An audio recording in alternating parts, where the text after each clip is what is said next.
제가 다산종사님의 추모담을 한다는 것이 오히려 거론의 덕에 누를 끼치지 않을까 상당히 염려가 되었습니다. 더더구나 지난번 발연식 때 전산정 법사님이 법문을 하셨는데 10년을 모시고 살아신 법문을 하시니까 그 얼마나 세세곡절이 다 나오는지 제가 무슨 말씀을 드려도 사족이 될까 봐 염려가 됩니다. 그리고 오늘 와서 뵈니까 이거 많은 선배님들이 계신데 제가 이 말씀을 드리는 것이 아마 종사님 추모를 해야 되는 제가 제일 막둥이 아닌가 생각이 들었어서 좀 주제없는 듯한 생각도 들었어서 죄송합니다. 제가 다산종사님을 처음 뵙게 된 것은 원기 47년도 여름 학생훈련 때였습니다. 그때 와서 뵙고 이야, 원불교 남자 교무님이 저런 도인이 계시는구나 하고 탐복을 했어요. 그전에는 사실 남자 교무님을 별로 뵌 일이 없었거든요. 그리고 학생훈련 다 마치고 난 다음에 총부 왔으니까 종법사님을 뵈야 될 게 아니냐 하고 찾아가 뵈려고 했는데 참 좀 어려웠습니다. 우여곡절 끝에 신도안을 가서 뵈니까 초하삼반에 자그마한 집에 계시는데 처음에 뵐 때 이야, 이런 신선이 계시는구나 하는 느낌을 받았어요. 그래서 나와가지고 불종불박 바위도 손으로 이렇게 짚어주시고 그러시면서 이제 옛날 이야기를 하나 한다 하시면서 사명돼서 이야기를 하신 다음에 너 전문 출신 해야 되겠다 그 말씀을 하셔요. 생각해 보겠습니다 하고 이제 대구에 돌아와서 항타원님께 그 말씀을 드리니까 여론이 깜짝 놀라시는 거예요. 지금도 그 놀라시는 모습이 생생합니다. 참 이렇게 다산종사님 추모 말씀을 드리면서 대산종법사님 말씀 드리는 것이 좀 안 맞는 것 같지만 전 그렇게 생각하지 않습니다. 두 어른의 마음이 한 마음이시라고 저는 그렇게 들었고 그렇게 배웠고 그렇게 믿었습니다. 누가 뭐라 하더라도 두 어른은 한 마음이셨어요. 그래서 이제 오늘 이 말씀을 들으시는 걸로 처음에 서두를 뗐습니다. 그리고 이제부터는 제가 드리고자 하는 것은 다산종사님의 출가 전에 만주에 독립운동하셨던 대목을 한 두 대목 말씀을 드리고 출가 이후에 우리 이제 다 알고 있는 일이긴 하지만은 아직까지 모르시는 분도 계실 것 같아서 공개되지 않는 이야기를 제가 듣고 말씀 들은 걸 또 두 마디 드리겠습니다. 먼저 종사님의 그 가문은 다 아시지만은 뭐 광산 김씨라면 우리나라 조선조의 최대 가난 가문 중에 하나죠. 유가 가문에. 그런데 그거보다 이어른 집안의 직계 조상님들 가운데 충효열 삼강이죠. 삼강에 대해서 조정으로부터 정려를 받았습니다. 정문. 그러니까 보통 한 가지만 받기도 어려운데 그 조상님들 가운데 충효열을 다 받아가지고 고향마을 왕천에 가면은 삼강비를 세우셨어요. 그것은 이제 말씀을 드리는 이유가 그 충효열의 정신이 종사님한테 그대로 내려와 있는 게 아닌가 하는 그런 생각이 들어서 말씀을 드립니다. 청소년기는 대종사님을 뵙고 출가를 약속을 해드렸어요. 12살 때 부모님 따라 영산에 와가지고 2박 3일을 하셨다는데 그때 이제 부모님은 종사님께 맡기려고 데려오셨는데 종사님이 이제 말씀을 너는 여기가 너희 집이니 커서 오너라 하고 이런 말씀을 하셨어요. 그러니까 지금부터 와서 살랍니다 하고 이렇게 말씀을 드리니까 지금은 올 때가 아니다. 20살 넘거든 오너라 그렇게 말씀을 하셨답니다. 다산종사는 유학 그러니까 서당 교육을 먼저 받았습니다. 7살에서 9살까지 3년 동안에 서당에서 사설을 이제 다 공부하시고 그 다음에 12살 때 이제 종사님 뵙고 난 다음에 나중에 오라고 하신 말씀 듣고 보통학교를 가셨어요. 그래서 묘량 보통학교에서 5년 동안 공부를 하셨는데 최초의 항일운동을 그때 하셨습니다. 16살에 졸업을 하면서 요즘 대학에 가면 대자보란 것이 있죠. 그런 것처럼 반일 대자보를 크게 붙였는데 그것이 이제 종사님이 이제 주동자라고 지목을 받았어요. 그러니까 일본인 교장, 그다음에 일본 순사 이 사람들이 종사님을 잡아가야 되는데 하고 잡으면은 이제 감옥을 보내든지 그렇지 않으면 징용을 보내든지 하란다 하는 이야기를 학교 일본 교장으로부터 전해 듣고 그 다음날 바로 중국으로 말하자면 망명을 떠나버리셨습니다. 중국으로 안 잡혀가려고 도망가신 셈이죠. 그랬는데 그때 가시면서 이제 부모님 전에 편지를 한 장 남겼는데 세상은 빼앗고 피 흘리는 싸움판이라 싸움 없는 세상을 염원합니다 하면서 이제 떠나면서 집에 있었던 6대 요령 그 책을 한 권 가지고 만주로 가셨어요.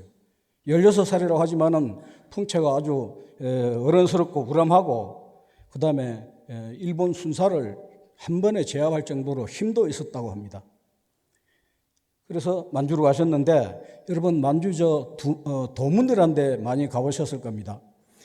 거기에 가서 3년 전에 독립운동하다가 돌아가신 형님이 계셨는데 그 형님이 도문에 있는 철강 공장에 일을 보셨답니다. 그게 이제 운영자의 한 사람으로. 그런데 거기를 또 찾아가 가지고 이제 일을 보면서 독립운동 자금도 마련하고 그다음에 그때는 조선어 학교죠. 한글 학교 교실을 하나 당신이 열어서 지도를 하고 했답니다. 제가 이제 한 40여 년 전에 그 해운대 교당에서 다산 종사님을 우연히 모시게 돼 가지고 한번 여쭤봤습니다. 종사님, 그 독립운동 하다가 뒷머리에 상처를 입었다고 하셨는데 어떻게 그렇게 됐습니까? 하고 여쭤보니까 그때 내가 도문에 있으면서 그 무장 독립군과 밀림에서 정기적으로 만났다. 그런데 어느 날 이제 보급품, 약을 가지고 밀림으로 들어가는데 뒤에서 일본 경찰이 따라오는 말굽 소리를 들었다. 그러시면서 이제 찾아가다 보니까 뒤에서 확실히 따라오니 이거 내가 따라가는 대로 저 사람들 데려오면 안 되잖아요. 그래서 말을 달리다가 말에서 뛰어내려가지고 밀림으로 숨어버렸습니다. 그러니까 따라오던 일경들은 앞에 가는 말발굽 소리만 따라가 버렸죠. 그런데 뛰어내리고 난 다음에 보니까 이 어른이 뒷머리가 두개골에 한 몰이 되어버렸습니다. 그러니까 잘못하면 사람이 죽게 돼 있죠. 그런데 이제 그 자리에 그 옆자리지 일본 항상 그런 일을 대비해서 독립군들은 척후를 둡니다. 염탐도 하고 그런 사람에게 발견이 돼가지고 다행히 목숨을 건졌다 이렇게 말씀하셔요. 만주는 그때 당시에 큰 독립군이 있어서 뭐 종사님 막 싸움하고 이러는 분은 아니었습니다. 그 당시는 여러분 봉오동 전투, 청산리 전투 다 말씀드렸죠. 이것은 그때부터 20년 전 이야기였어요. 청일전쟁이 1937년도에 일어났는데 종사님은 1938년도에 만두로 가셨습니다. 청일전쟁이 일어나면서부터 일본은 어마어마한 무력을 가지고 인력과 무력을 가지고 들어오니까 그동안에 독립운동했던 민족계열, 사회계열 이 사람들이 다 상대가 안 되니까 저 내륙으로 들어가든지 러시아 연해주로 넘어가 버렸어요. 그리고 여기는 첩보 부대만 남겨놓은 겁니다. 첩보 수집해서 어떻게 하려고. 종사님은 그 철강 공장에서 자기 사촌 형님이 부산에서 있는 그 유지들이 독립자금을 모아가지고 만주에 와서 도문에 철강 공장에다가 합자를 했습니다. 당신은 그러니까 경영자라고 해도 이름만 경영자지 적당하게 활동하고 그렇게 된 모양입니다. 그런데 사촌 형이 돌아가시니까 당신도 와가지고 그 일을 다시 했습니다. 3년 전에 돌아가신 사촌 형은 어디서 어떻게 돌아가신지 말은 들었는데 행방은 묘연했고요. 그 가운데 이제 이타원 장적조 선생님을 만났습니다. 대종사님의 3대 역을 제자 중에 한 분이죠. 어느 날 이제 장적조 선생이 찾아오셔서 대화를 했습니다. 젊은 양반이 조선서 오신 듯한데 돈 벌러 오셨어요? 하고 물어보니까 어떤 답변을 하신 하니 제갈공명 만나러 왔습니다. 제갈공명이 언제 때 사람입니까? 삼국지 나오는 주인공이죠. 그러니까 동문서답을 해버렸어요. 할매가 물으니까. 그러니까 공명선생은 무당에 만나려합니까? 이렇게 또 물으시니까 할 수 없이 조선 독립을 물어보려고 했습니다. 이렇게 이야기를 하니까 이타원님이 조선 독립을 물어보려면은 조선의 불법연구회 생불이신 소태산 대종사가 계시는데 거기 가서 여쭤봐야죠. 이렇게 답을 하니까 이 양반이 놀래가지고 반갑고 놀래서 큰 절을 드렸어요.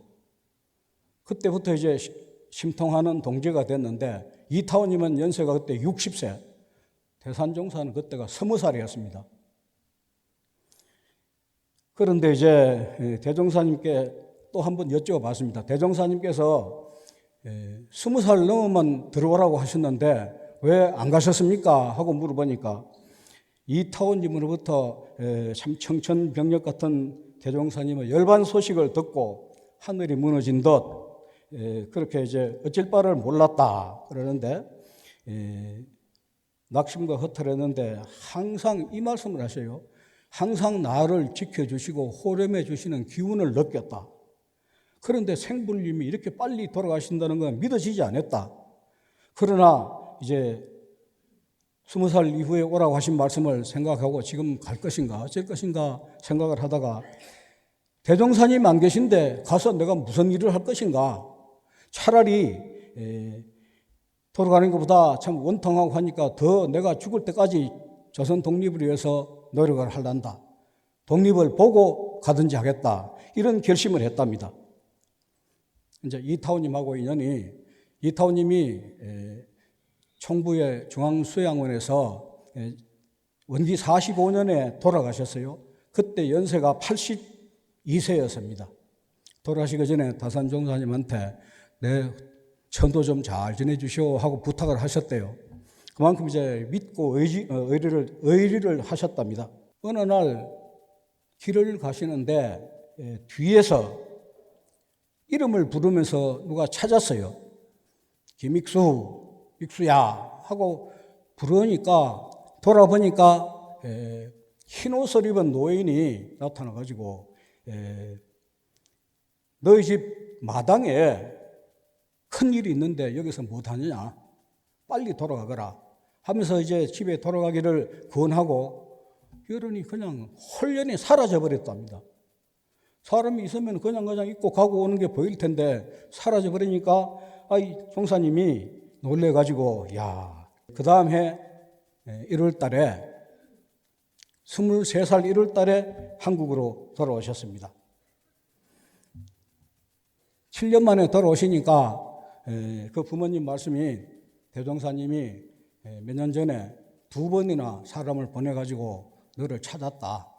형산법사도 오셨고 또 오산법사인가 제가 그건 잘 기억을 못합니다만 오셔서 찾았는데 안 오니까 그냥 한탄하고 가셨다. 천진에서 그렇게 이인이 나타나서 가거라 하는 그분이 누군고 하고 생각을 해보니까 대종사님의 화신불이 그렇게 나타나셔가지고 내 전정을 열어주셨다.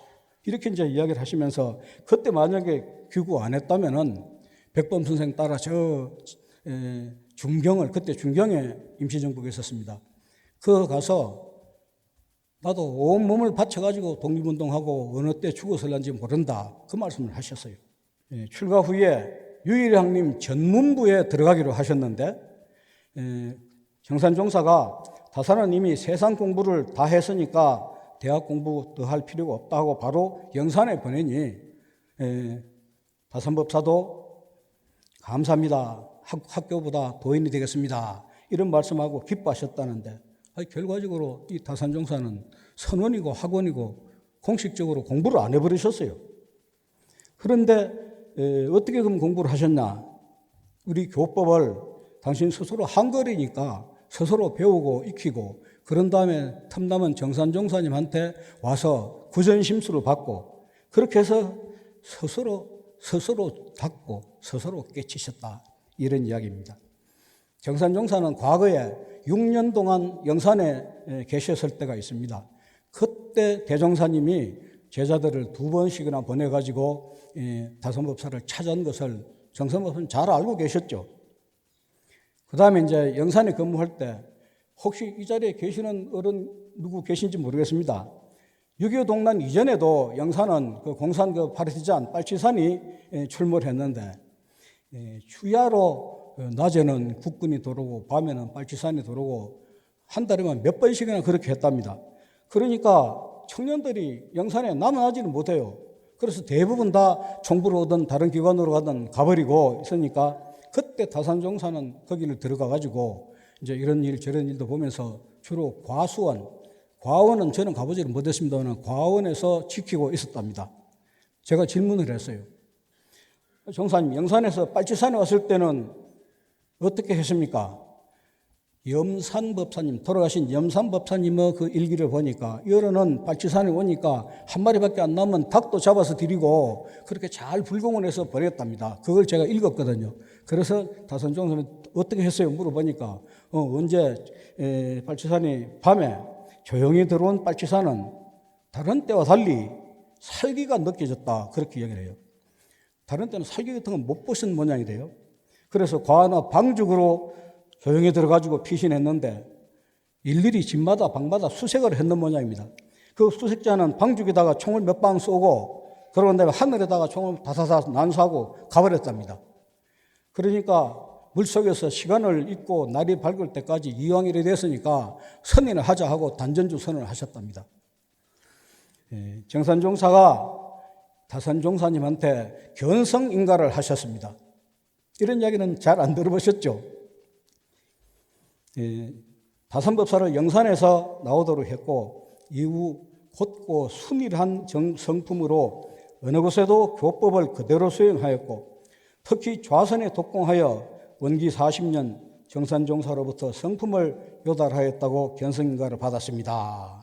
이건 이제 제가 말씀을 듣고 쓰는 거고 다산종사의 단전주 선의 경험과 경지는 이미 정산종사로부터 인정을 받았고 대산종사께서도 우리 정산종법사님 지난번에 발인식 때 말씀하시기를 대산종법사님도 다산은 수양과 연구는 열애라 하셨다고 말씀하셨다는 발인식 법문을 했습니다. 그렇기에 다산종사님의 선은 원불교 단전주 선의 정통으로 우리가 보아야 하지 않겠는가 이런 생각을 합니다. 단전주 선은 다 아시니까 생략을 하는데 좌선 20단계 수행의 첫 단계 20단계가 쫙 있는데 제1 첫 단계 그거는 이제 다 처음 들어오는 사람들 이야기입니다. 혼침, 무기공, 망념, 난상 등은 삼독심이 뭉친 것이며 범부중생의 선이다 그러셨고 당신이 이제 말씀하신 단전송을 많이 염송하면 이들이 점점 사라집니다 하셨고 이 말씀은 나중에 활선 법문을 하시면서 그 일반 시민들에게 하신 법문입니다. 그래서 일심이 잘 되기 때문에 마음도 안정을 얻고 좌선할 때도 식망현진, 수성화강 이것도 잘 된다고 이렇게 말씀하셨어요.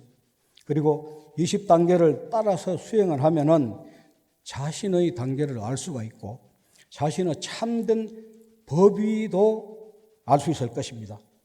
순수 따라 선을 하면은 처음에는 그림의 떡을 먹는 듯 하다가 하늘에 사무치는 서원과 신심이 바탕이 되며 선을 하면은 어느 순간 진정한 선을 하고 있는 자신을 발견할 것이다. 저는 그렇게 봤습니다. 그 다음에 이제 리선문화원회라고 들어보셨죠? 이게 이제 퇴임하신 다산종사는 중생제도 사명감으로 전국 어디서든지 청하면 장소에 구애받지 않고 법문을 하셨는데 대표적으로 2005년 서울 세종문화회관 강당에서 다산종사는 공개 법회를 열었습니다. 전국의 제자들도 오고 많은 시민들이 참여했고, 이 법회는 사회적으로 원불교의 위상과 다산종사의 법풍을 크게 울리게 되었습니다. 다산종사는 퇴임 이후에는 주로 우리 선문화원에서 이제 일반인을 상대로 법문을 많이 했습니다. 그런데 활선을 말씀하시니까 이게 무슨 말인가 잘 모르실 분도 계실 겁니다. 대종사님은 생불 말씀하셨죠.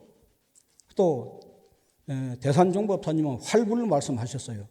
그런데 다산법사는 활선 이야기를 하면서 이게 무시선어 다른 표현입니다.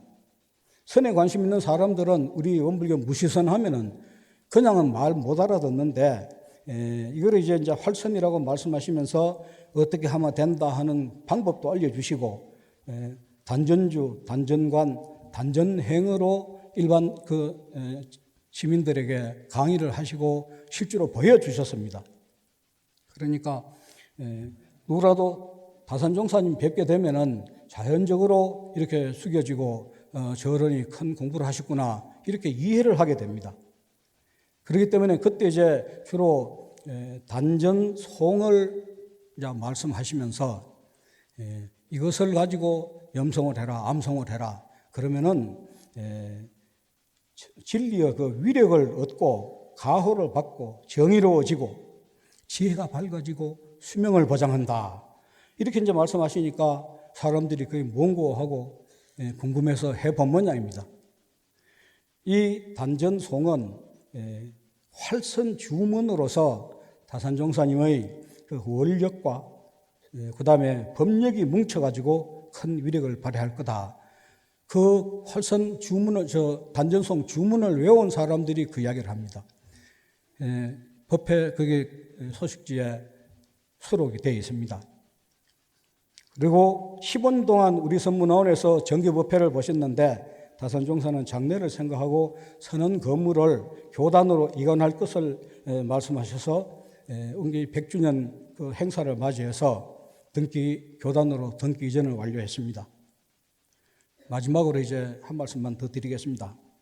다산종사님의 그 위용, 참 거룩한 모습에 대해서 자꾸 전산종사 좀 말씀을 인용해서 죄송합니다만은 발인식 법문에 종사님은 태산교와 같으신 모습이고 보는 사람으로 하여금 바른 공부길을 세워주며 소리 없는 호렴으로 교단을 지켜주셨다. 이런 법문을 하셨는데 참 종사님은 자주 뵈면은 그 공자님 같은 성인의 신법이었어요.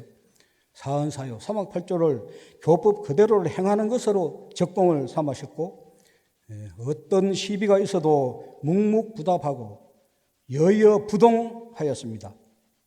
시비에 대해서 제자들에게 대항하지 말 것을 당부하며 오히려 그 사람들을 위해서 용서하고 심축을 해 주셨습니다. 안으로는 천만사례를 꿰뚫어 보지만 겉으로는 모르는 척 표현하지 않았습니다. 다만 위로 종법사님을 모시고 선배들로 가득한 교단에서 법가지하고 조심하며 언울한 듯 하였습니다. 그러나 법을 설할 때는 무진장한 법문으로 표호하듯이 하여 대중을 감명시켰습니다. 많이 들어보셨죠? 제주국제원 국제훈련은 개원식 때 대산종법사께서는 법문을 하시려다가 갑자기 다산종사에게 대신하라고 하셨는데 꼭 준비해서 기다렸다는 듯이 안 맞는 법문을 하셨어요. 크고 작은 행사에서 대산종법사는 가끔 다산법사에게 법문을 하라고 하셨는데 아마 분반좌의 의미로 그래 하셨지 않는가 하는 생각도 들고 대중에게 다산종사를 내세우시면 나하고 두맘 아니다 하는 그 무언의 말씀으로 받아들였습니다. 다산종사님께 선에 대해서 몇 가지 질문을 했는데 한 두 가지만 말씀드릴게요. 제 질문에 답변을 하시기를 선정에 들면 성적, 성성적적, 적적성성, 성적을 넘어 그 원적 무별에 이른다 하는 이야기를 하셨어요. 그 다음에 대종사님의 강변 입정상하고는 어떻게 돼요? 하고 여쭤보니까 내가 어떻게 감히 대종사님의 입정상에 비교하겠는가만은 짐작하는 바가 있다. 이런 말씀하셨어요. 성성적적의 차이는 뭐냐고 여쭤봤고 그 다음에 성성적적시 의식이 어떻게 있느냐 그것도 여쭤봤고 이런 문제들은 이제 개인적으로 서로 다르기 때문에 그런 질문을 드렸다는 말씀만 드립니다. 공자님께서는 14년에 걸쳐서 철환천하를 하셨으나 아무데도 받아들이지 않으니까 고향에 돌아와서 제자들을 가르치셨습니다. 결국은 법을 남기셨죠. 그 법이 육아법으로 오늘날 동양뿐만 아니라 전 세계에 편만하고 있습니다. 다산종사가 설하신 법도 공부인들은 유불선을 넘어서서 알아볼 때가 있을 것이고 공부하는 교단이 될수록 체마다 단전주선을 할 것입니다. 다산종사는 병환이 위중하여도 낮에는 의자에 기대에 앉아 있었고 문병객에는 교단사를 물었고 중생을 위한 당신의 포부를 이야기를 했습니다. 다산종사 조문식장에서 좌산상사는 종사님의 교정원장 시절 교화부정으로 모셨는데 아래 사람들이 마음껏 일하도록 맡겨주시고 책임져 주셨고 교단의 수건사업이었던 남한강 사건을 실질적으로 해결하셨다 이렇게 이야기를 했습니다. 당시 원광대학을 팔아서라도 해결하자는 공사까지 했다고 추모사를 했습니다. 또 조문식장에 성산 이성국 원로법사는 다산종사는 전례 없이 10년간 교정원장을 하셨는데 대산종법사님이 마음껏 포부를 펴시도록 받들어 드렸고 다산법사가 법문을 할 때는 진리를 떡주무르도 한다고 웃으시며 대산종사님은 즐거워하셨다고 합니다. 교단에서는 연로하신 종사님을 극진히 모셨고 천지 허공법계의 주인이신 다산종사는 교단을 위해 원적에 드실 때까지 기원을 하셨습니다. 종사님 법문집에 나오는 두 법문은 거기 법회 소식지에 있으니까 참고하십시오. 대단히 감사합니다.